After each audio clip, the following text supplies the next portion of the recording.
नमस्कार दोस्तों, study with Devcharan में आपका स्वागत है। दोस्तों, बौद्ध धर्म हम पढ़ रहे थे। जो अष्टांगिक मार्ग है यहाँ तक हमने देख लिया था। अब देखते हैं दोस्तों 10 सील। 10 सील क्या है? 10 सील की बात की जाए तो पहला है सत्य। सत्य, अहिंसा, अस्तेय, अपरिग्रह, ब्रह्मचर्य। ये 5 हैं। इन्हें ही 10 सील कहा जाता है। 5 के बाद 5 और है। इन 5 को मिलाकर ही 10 हो जाते हैं। 10 को 10 सील के नाम से जाना जाता है, जो बौद्ध धर्म में है या बौद्ध धर्म से संबंधित है। 10 सील 5 हो गए। छठा है दोपहर के बाद भोजन ना करना, मद्यपान का निषेध, व्यभिचार ना करना, कोमल शैया का त्याग, आभूषणों का त्याग। यानी 10 सिद्धांत है, जिन्हें ही 10 सील के नाम से जाना जाता है। सत्य, अहिंसा, अस्तेय, अपरिग्रह, ब्रह्मचर्य। भोजन दोपहर के बाद ना करना, मद्यपान का निषेध, व्यभिचार ना करना, कोमल शैया का त्याग करना, यानी मखमली गद्दा पर नहीं सो, कोमल शैया, आभूषणों का त्याग। इन सभी को ही 10 सील सिद्धांत कहते हैं। अब देखते हैं बौद्ध धर्म की संगीतियां। संगीत का जो आयोजन किया गया था बौद्ध धर्म का, इन्हीं को हम देखते हैं। आइए देखते हैं प्रथम बौद्ध संगीत। प्रथम बौद्ध संगीति की तिथि है 483 ईसा पूर्व, 5वीं सदी। यह स्थल राजगृह यानी गिरि ब्रज में सप्तपर्णी गुफा में प्रथम बौद्ध संगीत का आयोजन किया गया है। प्रथम बौद्ध संगीत के समय शासक थे अजातशत्रु, जो हर्यक वंश से संबंधित थे, तथा अध्यक्ष महाकश्यप थे। और उस समय 400 बौद्ध विद्वान थे। 400 बौद्ध विद्वान थे। प्रथम संगीति 483 ईसा पूर्व में हुई थी, 5वीं सदी में। राजगृह में सप्तवर्णी गुफा में अजातशत्रु के शासनकाल में प्रथम संगीत का आयोजन हुआ था बौद्ध धर्म के। उस समय अध्यक्ष थे महाकश्यप। लगभग 400 बौद्ध विद्वान शामिल थे। कार्य 2 पिटकों के संकलन का कार्य हुआ। इसमें प्रथम संगीत में 2 पिटकों के संकलन का कार्य किया गया। पहला है सूत पिटक, दूसरा है विनय पिटक। इन दोनों की भाषा पाली थी। पाली भाषा में 2 पिटकों को संकलन किया गया, इनका कार्य किया गया, सूत पिटक और विनय पिटक। सूत पिटक के संकलन करता थे बौद्ध भिक्षु आनंद। उल्लेख की बात की जाए तो महात्मा बुद्ध के उपदेशों को संकलित इसमें किया गया। महात्मा बुद्ध के उपदेशों को संकलित किया गया है सूत पिटक में, जो पाली भाषा में। इसका संकलन बौद्ध भिक्षु आनंद ने किया था, सूत पिटक का।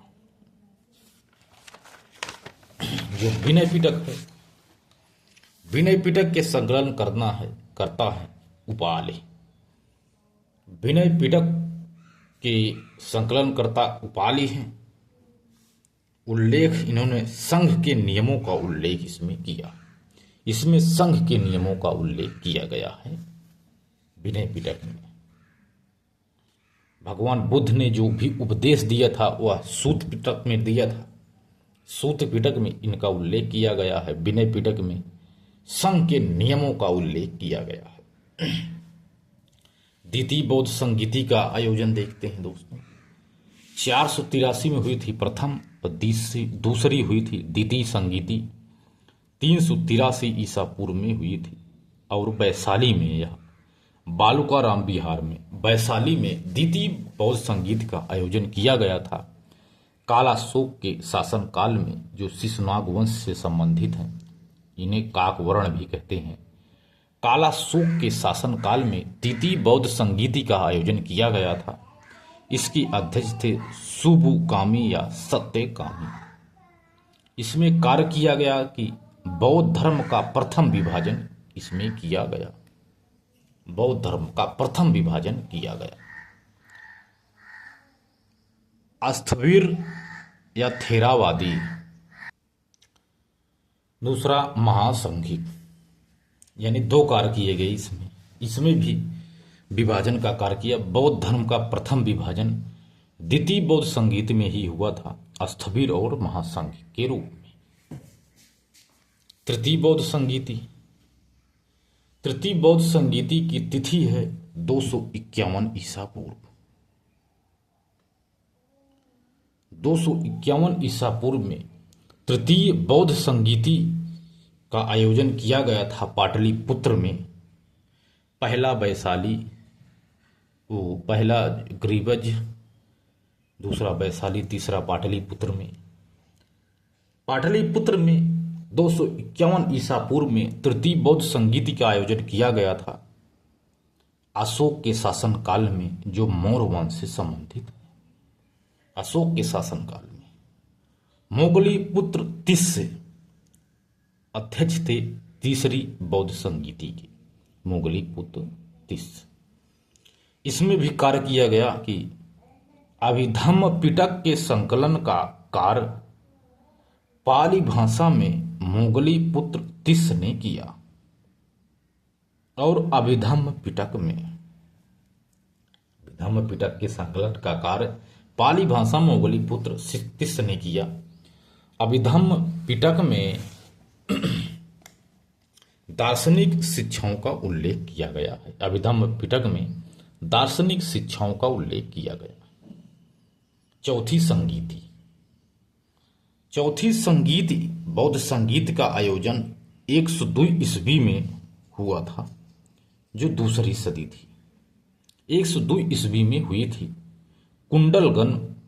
कुंडलवन यानी कश्मीर में कनिष्क के शासनकाल में, कुषाण वंश से संबंधित कनिष्क के शासनकाल में चौथी बौद्ध संगीत का आयोजन किया गया था। कुंडलवन में वसुमित्र अध्यक्ष थे। वसुमित्र की अध्यक्षता में ही चौथी बौद्ध संगीत का आयोजन किया गया था। इसमें पहली बार प्रथम उपाध्यक्ष बनाए गए थे अश्वघोष, यानी अश्वघोष को मिल्टन भी कहा जाता है। अश्वघोष प्रथम उपाध्यक्ष थे चौथी बौद्ध संगीति में। 102 ईस्वी में इनका आयोजन हुआ था। इसमें क्या कार्य किया गया? बौद्ध धर्म को दो संप्रदायों में विभाजित किया। बौद्ध धर्म दो संप्रदायों में विभाजित हो गया, हीनयान संप्रदाय और महायान संप्रदाय। चौथी बौद्ध संगीत में बौद्ध धर्म दो संप्रदायों में विभाजित हो गया। हीन संप्रदाय महात्मा गौतम बुद्ध को महापुरुष मानते थे। जो हीन संप्रदाय थे, ये महात्मा गौतम बुद्ध को महापुरुष मानते थे। लेकिन महायान जो संप्रदाय था, तो महायान संप्रदाय के लोग महात्मा गौतम बुद्ध को भगवान मानते थे, ये भगवान है। हीनयान, ये लोग पद चिन्हों की पूजा करते थे। हीनयान, क्योंकि लोग कहते थे कि महात्मा गौतम बुद्ध महापुरुष थे। लेकिन महायान के लोग मूर्ति पूजक थे, क्योंकि ये लोग इनको भगवान मानते थे।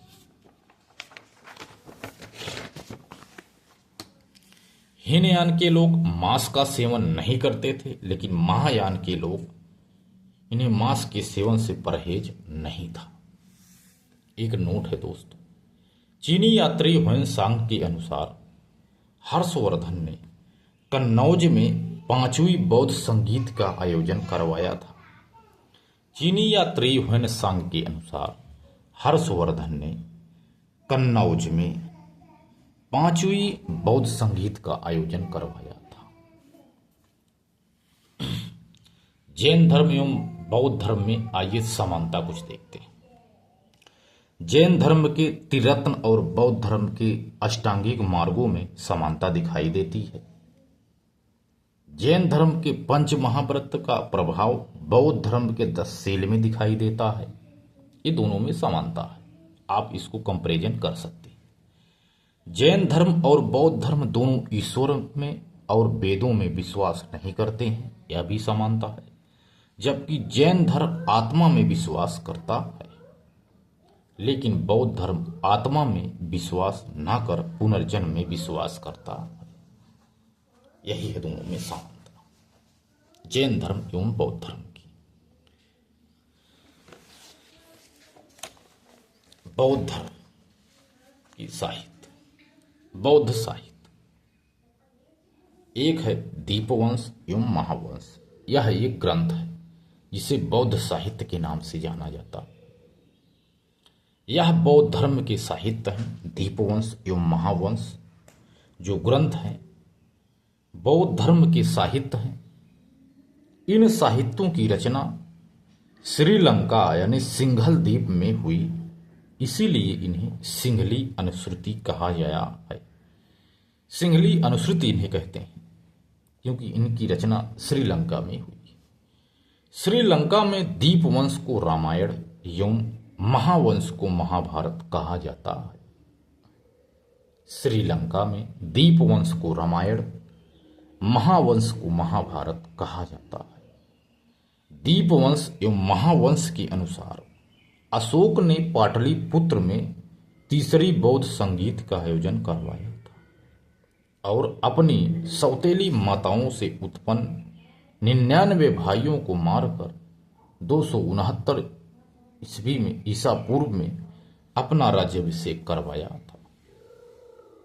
एक ग्रंथ है दोस्तों मिलिंद पन्ह। यह मिलिंद का प्रश्न है। मिलिंद पन्ह बौद्ध भिक्षु नागसेन ने हिंद यवन शासक मिनांडर से हुए वार्ताओं को पाली भाषा में संकलित किया। यही ग्रंथ मिलिंद पन्ह के नाम से जाना जाता है। इस ग्रंथ के द्वारा हिंद यवन शासकों की शासन व्यवस्था का उल्लेख भी किया गया है। बौद्ध भिक्षु नागसेन ने हिंद यवन शासक मिनांडर से हुई वार्ताओं से पाली भाषा में संकलित किया।